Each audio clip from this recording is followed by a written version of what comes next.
সাত শ্রেণীর ব্যক্তিকে, সাত ধরনের ব্যক্তিকে আল্লাহ তাআলা কিয়ামতের দিন, in the day of judgment, তার আরশের নিচে ছায়া দিবেন। যেদিন আল্লাহর আরশের ছায়া ছাড়া আর কোনো ছায়া থাকবে না।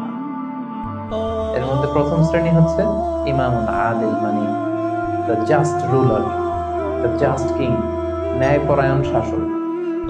প্রথম শ্রেণী হচ্ছে ন্যায়পরায়ণ শাসক বা রাষ্ট্রপ্রধান। দুই নম্বর হচ্ছে ওয়াশাবুন নাশা ফি ইবাদাতিল্লাহ, এমন যুবক যে তার যৌবনটাকে আল্লাহর ইবাদতে কাটিয়েছে।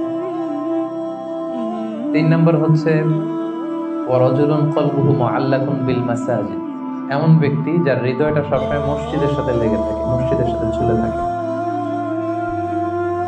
চার নম্বর হচ্ছে ওয়ারাজুলান তাহাব্বা ফিল্লাহ ইজতামা আলাইহি ওয়া তাফাররাকা আলাইহি, এমন দুই ব্যক্তি যারা একে অপরকে আল্লাহর জন্য ভালোবাসে, পৃথক হলেও আল্লাহর জন্য ভালোবাসাটা বজায় থাকে, একসাথে থাকলেও আল্লাহর জন্য ভালোবাসাটা বজায় থাকে। পাঁচ নম্বরে হচ্ছে এমন ব্যক্তি দাআতহুম ইমরাআতুন যাতু মানসিবিন ওয়া জামাল, এমন ব্যক্তি যাকে সম্ভ্রান্ত বংশের খুব সুন্দরী, রূপসী, ভেরি বিউটিফুল লেডি, একজন নারী তাকে পাপ কাজের জন্য আহ্বান করেছে, কিন্তু সেই পাপ কাজে সাড়া না দিয়ে প্রত্যাখ্যান করে বলেছে ইন্নী আখাফুল্লাহ, আমি এই কাজ করতে পারবো না, কারণ আমি ভয় পাই একজনকে, তিনি কে? আমি আল্লাহকে ভয় পাই। ছয় নম্বর হচ্ছে ওয়ারাজুলুন তাসাদ্দাকা বিসাদাকা ফাআখফাহা হাত্তা লা তা'লামা শিমালুহু মা তুনফিকু ইয়ামিনুহু, এমন ব্যক্তি যে গোপনে দান করে, এত গোপনে দান করে যে তার ডান হাত কি দান করে তার বাঁ হাত টের পায় না।